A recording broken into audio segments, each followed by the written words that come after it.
Hello everyone! Thanks for coming to hear what else I saw in July that I haven't already told you about. Movie number 1 is a rewatch, 1946's Green for Danger. In this wartime mystery, doctors and nurses at a British hospital become suspects when a bomb victim dies on the operating table during an otherwise routine procedure. I saw this some years ago, and I recall finding it hard to follow back then.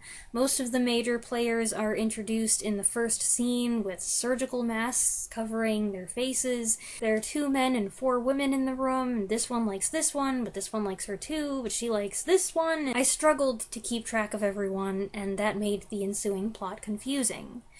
But it's been a while, and I've received comments from people who said, "I think you'd really like this movie."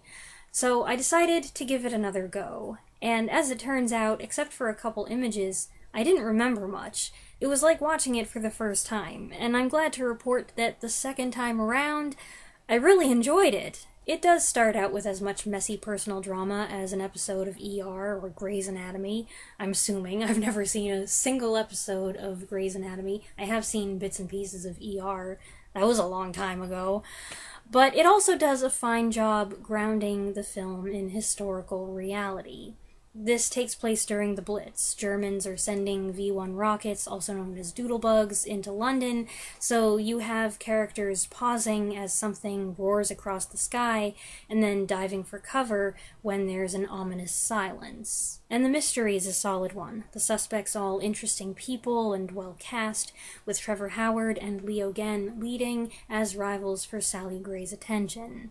And then Alistair Sim comes along and breathes whimsy into the picture as a cocky police inspector who has an unusual way with words. Sim, as always, is delightful. Another advantage is the film's visual appeal.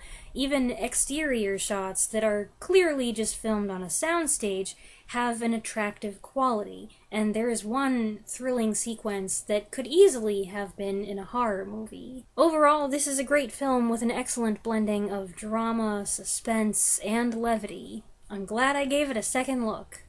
Movie number 2 is 1982's Swamp Thing, directed by Wes Craven. Top-secret experiments deep in the swamp have just yielded astonishing results when the site is invaded and the formula stolen.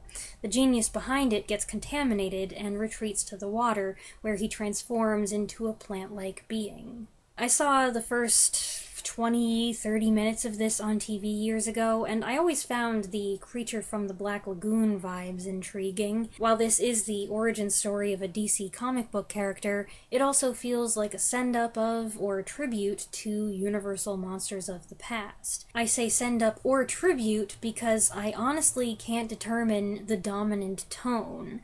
The movie can be tongue-in-cheek, with goofy goons, comical reactions, exaggerated wipes, a deployment of the Wilhelm scream, but it's got some genuine creepiness, and also it doesn't shy away from earnest sentimentality. Adrienne Barbeau is great as the heroine. She's petite, but she's tough, dropping dry quips and throwing punches at the bad guys. She's not just there to run around in low-cut t-shirts and evening gowns, although that happens too. Suave veteran actor Louis Jourdan glides around as the antagonist, determined to get his hands on the formula. I don't know how he really felt about his transition from charming leads to villains, but it sure seems like he's enjoying himself. Ray Wise plays Dr. Alec Holland before he becomes Swamp Thing, and then actor stuntman Dirk Durock takes over in the suit. On one hand, the design is great. On the other, it kind of reminds me of a Dr. Seuss character, and the moments when he talks are hit or miss. The scene stealer for me is Jude, the boy running the old gas station in the middle of nowhere. He's played by Reggie Batts in his only film appearance, and he's perfect. He's funny, he's sweet. I loved this kid. And the uncredited star of the movie is the maze-like swamp, with its murky water, enormous trees, and beautiful orchids. The film was shot on location in Charleston, South Carolina, and that scenery gives it extra oomph. There's a lot I like about this movie. There are also plenty of things that made me say, and the climax is bonkers, but I have a mostly positive feeling toward it overall. Movie number 3 is 1944's The Hour Before the Dawn. As England goes to war with Germany, Franchotone's conscientious objector faces pressure from his community, while the Austrian refugee employed by his family, Veronica Lake, falls under suspicion. This was okay.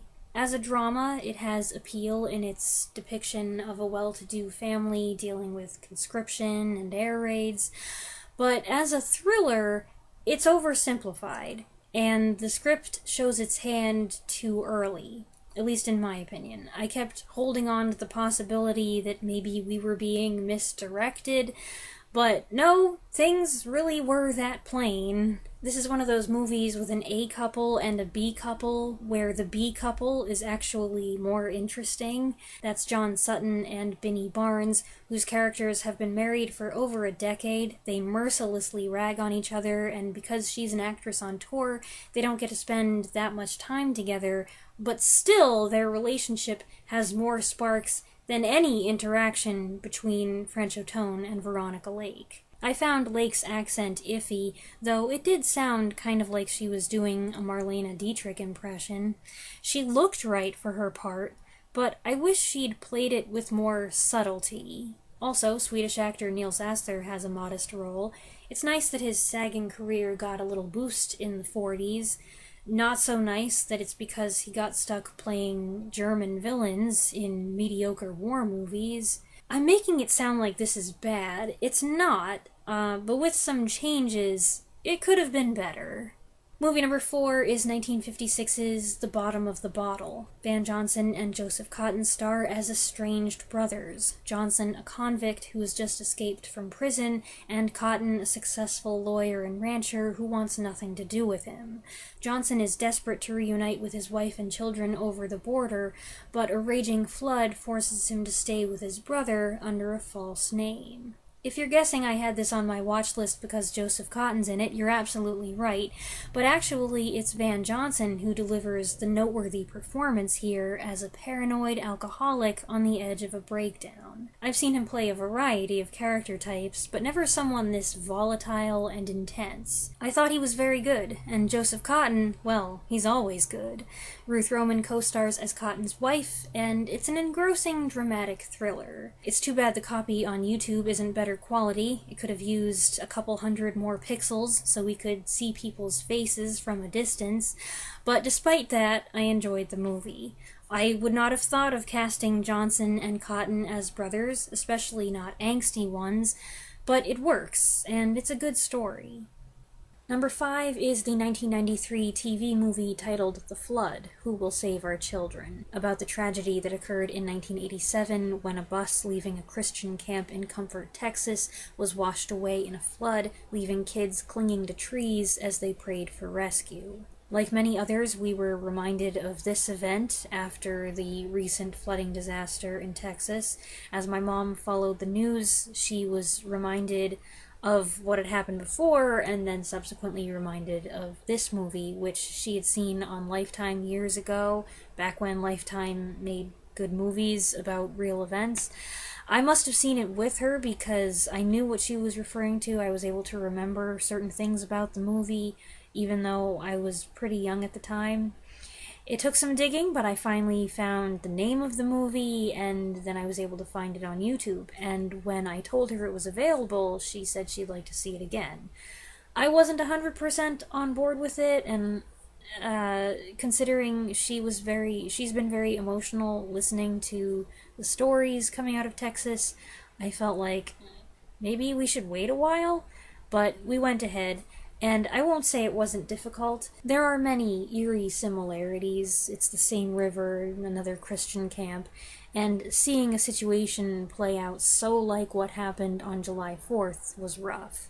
The first part of the movie is kind of weak. The setup establishes personalities and relationships among the campers and the parents at home, and not all of these people are likable.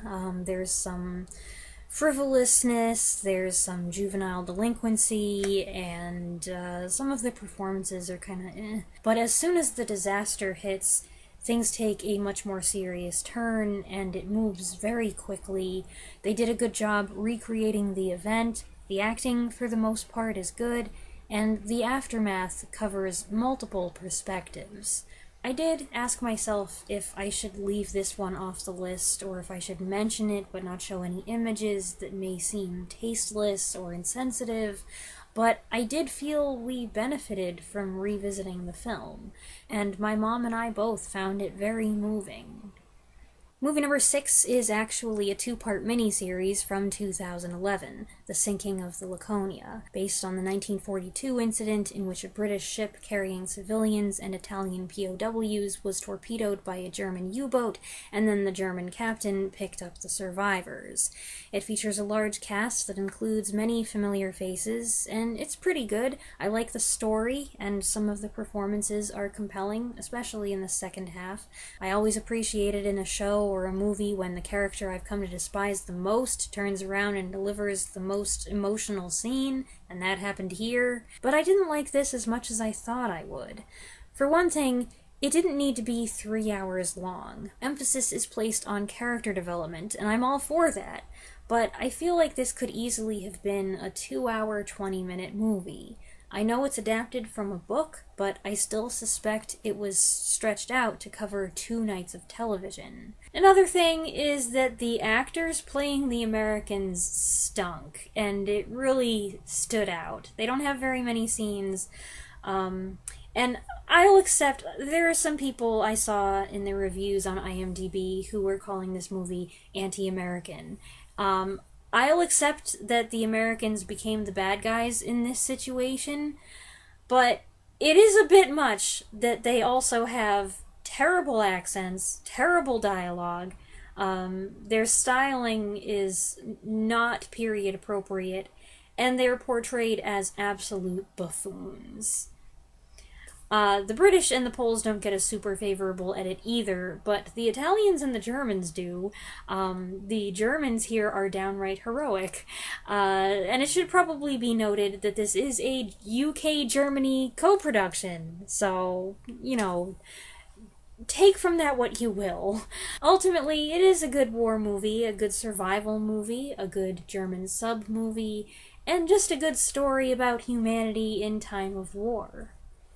Movie number 7 is 2007's National Treasure, Book of Secrets. In this sequel to 2004's National Treasure, Ben Gates, Nicolas Cage, seeks to clear his great-grandfather's name after he is accused of being a co-conspirator in the plot against Lincoln. I've never talked about National Treasure here, at least not as far as I can remember, but I've seen it a few times. I liked it quite a bit, so I don't know why I passed on this one for so long.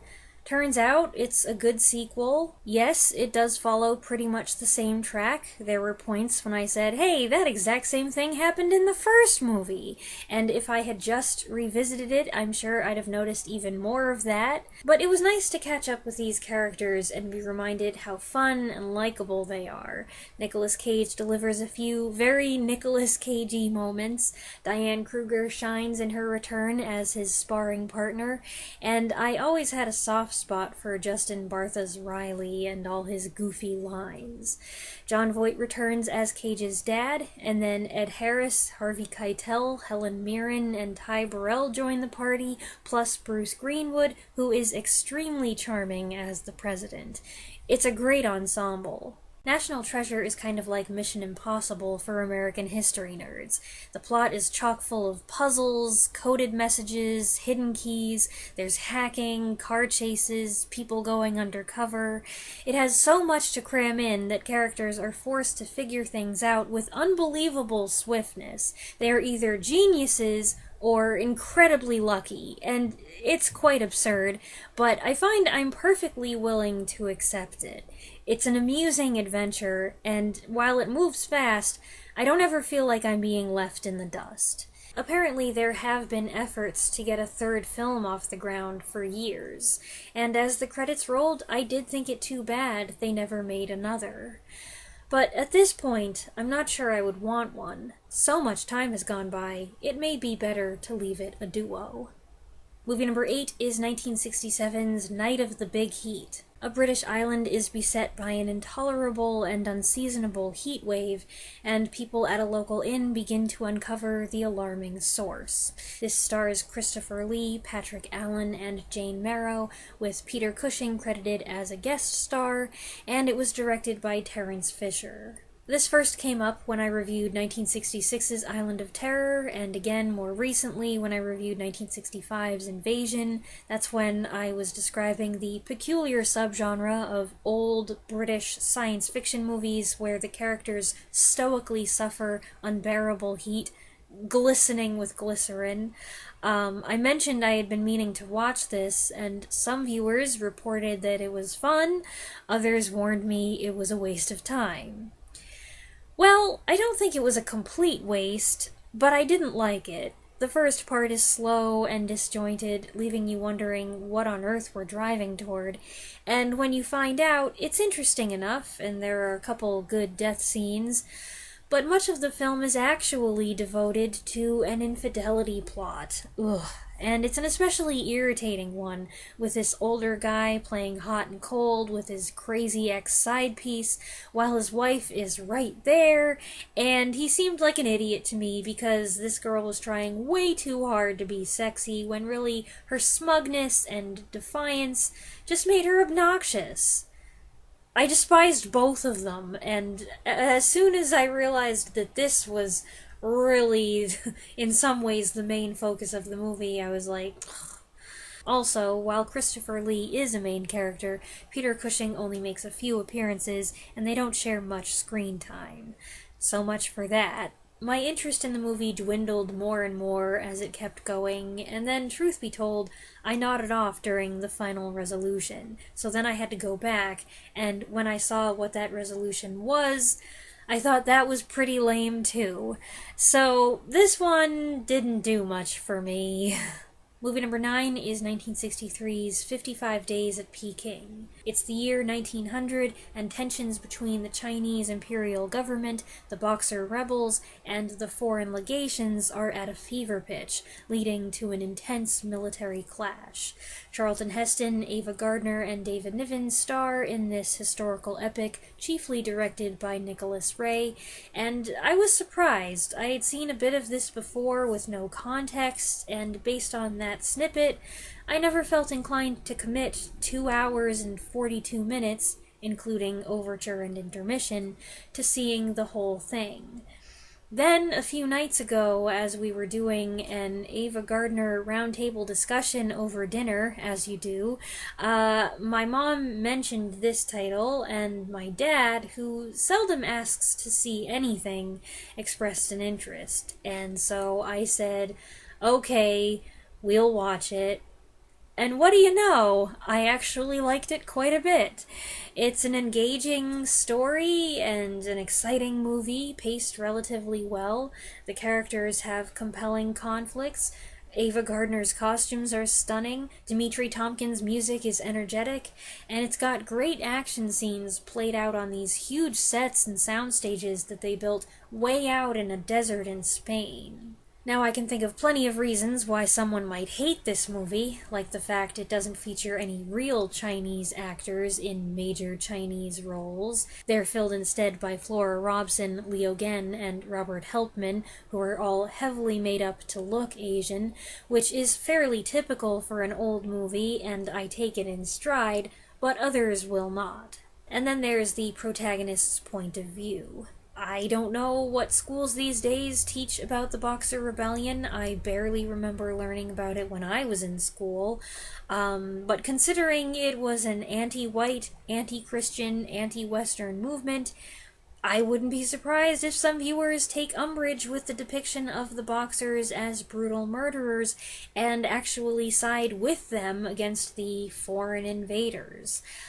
Never mind that many of their victims were Chinese Christians. I did read that this movie has historical inaccuracies, but that doesn't surprise me. Most do, especially when it's an epic trying to cover a large span of time, or a large area, or a large group of people, and there's also a bunch of personal drama squeezed in as well. As long as this was, there were actually a couple areas where I wondered if something had been edited out. The film's not perfect, but it's pretty good, and it's better than I expected in some ways. The cast also includes Paul Lucas, Harry Andrews, Lin Soo Moon, and John Ireland, who each distinguish themselves in smaller roles. And movie number 10 is 1975's Breakheart Pass. In this Western thriller, Charles Bronson plays a man wanted for murder, among other things, who gets arrested and brought aboard a train carrying troops and medical supplies to a fort riddled with plague. But the journey takes a strange turn when people start dying. The movie also stars Ben Johnson, Richard Crenna, Charles Durning, and Jill Ireland, who in real life was Bronson's wife. This is one of many movies they made together.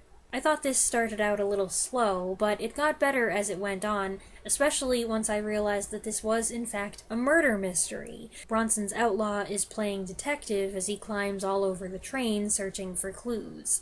It's no Murder on the Orient Express, but it's an intriguing plot with some good twists, nice scenery, and neat action scenes, backed by a Jerry Goldsmith score. And that's a wrap on what else I saw in July. I hope you enjoyed the video. You can find the films listed in the description with links where applicable. Let me know what you think of any of these films in the comments below, and I'll see you again next week. Thanks for watching.